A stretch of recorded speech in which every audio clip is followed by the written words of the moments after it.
नमस्कार दोस्तों, क्या आपको पता है कि इंडियन गवर्नमेंट ने इंडियन रुपीस की वैल्यूज़ को कम करने के लिए और उसकी वैल्यू को गिरने से बचाने के लिए एक बहुत बड़ा स्टेप लिया है।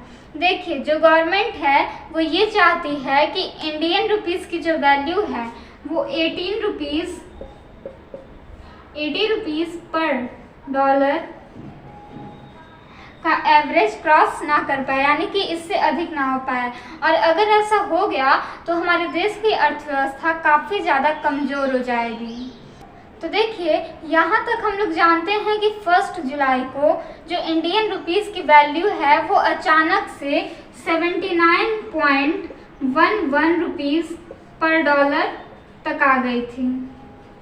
और तभी सेंट्रल गवर्नमेंट ने ये स्टेप लिया है। उन्होंने क्या स्टेप लिया है तो देखिए, सेंट्रल गवर्नमेंट ने गोल्ड को काफ़ी ज़्यादा महंगा कर दिया है ताकि जो लोग गोल्ड का इंपोर्ट करते हैं वो कम मात्रा में करें। और ऐसा करते ही, ये स्टेप लेते ही इंडियन रुपीस की वैल्यू में एक बाउंस देखने को मिला है। मतलब कि जो वैल्यू 79.11 रुपीस थी वो जाके 78 रुपीस पर आ गई है। लेकिन मेरे हिसाब से ये नहीं लगता है कि ज़्यादा टाइम तक गोल्ड को महंगा करने से ये वैल्यू जो है वो स्टेबल रहेगी, क्योंकि जब मैंने 3 जुलाई को चेक किया गूगल पे तो $1 की जो कीमत है वो 78.94 रुपीस के अप्रॉक्स में आ गई थी।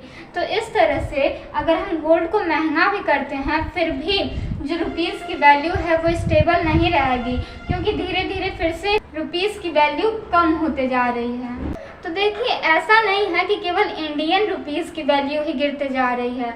दुनिया भर में बात करें तो जितने भी देश हैं उनकी करेंसी काफ़ी ज़्यादा गिरती जा रही है, लेकिन यूएस ही एक ऐसा देश है जहाँ की जो करेंसी है डॉलर वो काफ़ी ज़्यादा स्ट्रांग होती जा रही है।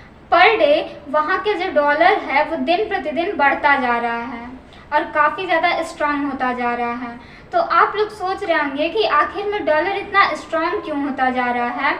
तो देखिए, जो अमेरिकन बैंक हैं वो पहले क्या करते थे, जब लोन देते थे, लोगों को लोन देते थे तो काफ़ी ज़्यादा कम इंटरेस्ट लेते थे, ब्याज कम लगाते थे, और जिसकी वजह से लोग लोन ज़्यादा लेते थे। लेकिन अब ये सिस्टम पूरी तरह से बदल गया है।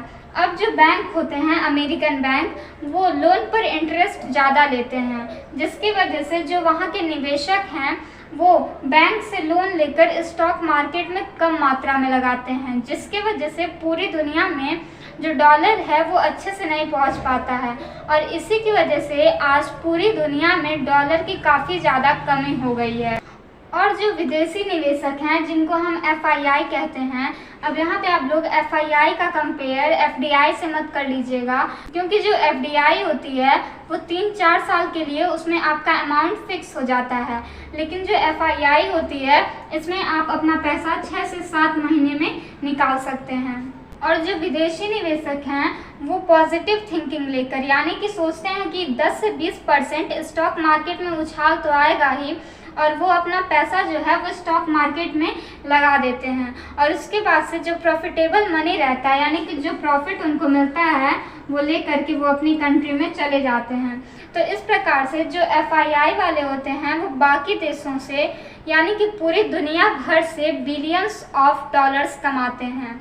और इस तरह से इंडिया की हालत तो वैसे ही काफ़ी ज़्यादा ख़राब है, और ऊपर से जो FII वाले हैं ये यहाँ के स्टॉक मार्केट से और भी ज़्यादा पैसा निकाल ले रहे हैं। तो देखिए, जब भी रुपीस की कीमत गिरेगी, जब भी हमारा रुपीस नीचे गिरेगा तो हमारे देश में इन्फ्लेशन बढ़ेगी। इन्फ्लेशन मतलब कि महंगाई काफ़ी ज़्यादा बढ़ जाएगी।